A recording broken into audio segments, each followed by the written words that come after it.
शंभवाय च मयोभवाय च नमः शंकराय च मयस्कराय च नमः शिवाय च शिवतराय च। ओम नमः शिवाय, ओम नमः शिवाय, ओम नमः शिवाय। एक बार फिर हार्दिक स्वागत है सबका रुद्र संहिता के श्रवण में, मनन में, संकीर्तन में।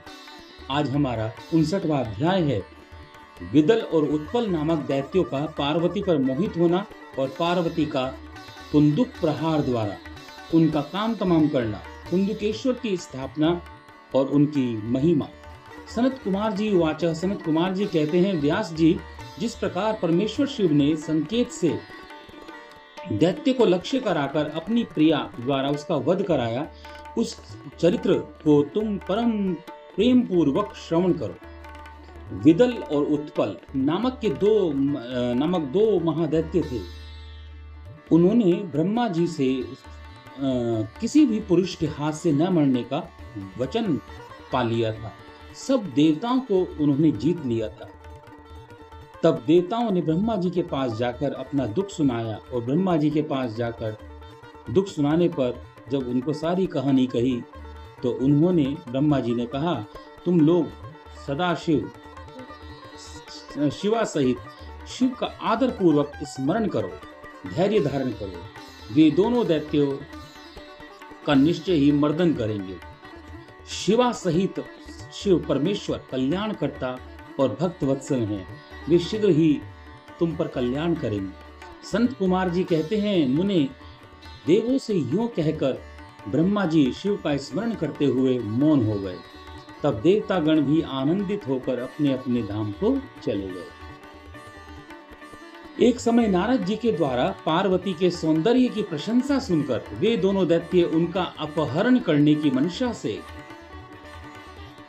पार्वती जी जहां गेंद उछाल रही थी वहीं वे जाकर आकाश में विचरण करने लगे। वे दोनों घोर दुराचारी थे। उनका मन अत्यंत चंचल हो रहा था। वे गणों का रूप धारण करके अंबिका के निकट आए। तब दुष्टों का संहार करने वाले शिव ने अवहेलना पूर्वक उनकी ओर देखकर उनके नेत्रों से प्रकट हुई चंचलता के कारण तुरंत उन्हें पहचान लिया। फिर तो सर्वस्वरूपी महादेव ने दुर्गति नाशिनी दुर्गा को कटाक्ष द्वारा सूचित कर दिया कि ये दोनों दैत्य हैं, गण नहीं हैं। तब पार्वती अपने महाकोटि परमेश्वर शंकर के उस नेत्र संकेत को समझ गई। तदंतर सर्वज्ञ शिव की अर्धांगिनी पार्वती ने उससे संकेत को समझकर उसी गेंद से एक साथ ही दोनों पर चोट की। तब महादेवी की गेंद से आहत होकर वे दोनों महाबली दुष्ट दैत्य चक्कर काटते हुए उसी प्रकार भूतल पर गिर पड़े जिस प्रकार वायु के झोंके से चंचल होकर दो पके हुए ताड़ के फल अपने डंठल से टूटकर गिर पड़ते हैं, अथवा जैसे वज्र के आघात से महागिरी के दो शिखर ढह जाते हैं। इस प्रकार अकार्य करने के लिए उद्यत उन दोनों महादैत्यों को धराशायी करके वह गेंद लिंग रूप में परिणत हो गई। समस्त दुष्टों का निवारण करने वाला वह लिंग कंदुकेश्वर नाम से विख्यात हुआ और ज्येष्ठेश्वर के समीप स्थित हो गया। काशी में स्थित कंदुकेश्वर लिंग दुष्टों का विनाशक, भोग मोक्ष का दाता और सर्वदा सत्पुरुषों की समस्त कामनाओं को पूर्ण करने वाला है। जो मनुष्य इस अनुपम आख्यान को हर्ष पूर्वक सुनता है, सुनाता है, पढ़ता है, उसके भय का दुख कहाँ, वह दुख से निवृत्त हो जाता है।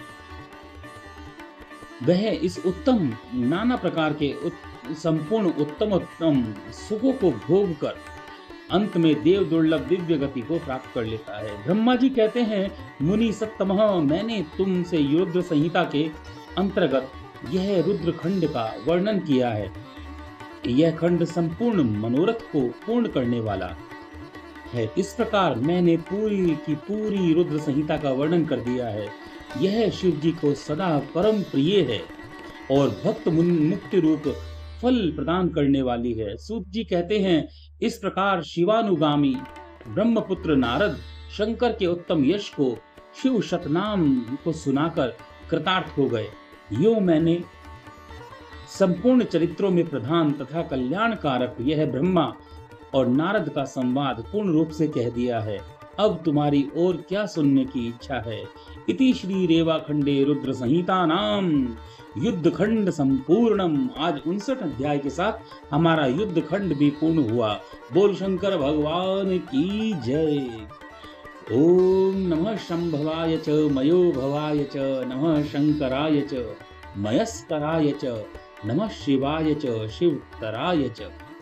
रुद्रादिदेव देवादिदेव महादेव की कृपा सभी भक्त जनों पर बनी रहे, जो श्रवण कर रहे हैं, संकीर्तन कर रहे हैं, और जो सगे हैं, संबंधी हैं, जो मित्रगण हैं, जो नहीं भी श्रवण कर पा रहे हैं, उन सभी का महादेव देवादिदेव सबका कल्याण करे। इन्हीं शब्दों के साथ कल हमारा शतरुद्र संहिता का पाठ आरंभ होगा। रुद्र संहिता में जिसमें कि शिव जी के सद्यजात वामदेव, तत्पुरुष, अघोर और ईशान नामक 5 अवतारों का वर्णन है। जो पंचमुखी शिव हम का उपासना करते हैं, पूजा करते हैं विप्रगण, तो वह जो उसका वर्णन हम कल शतरुद्र संहिता में आरंभ करेंगे। हर हर महादेव, हर हर महादेव। बोल शंकर भगवान की जय।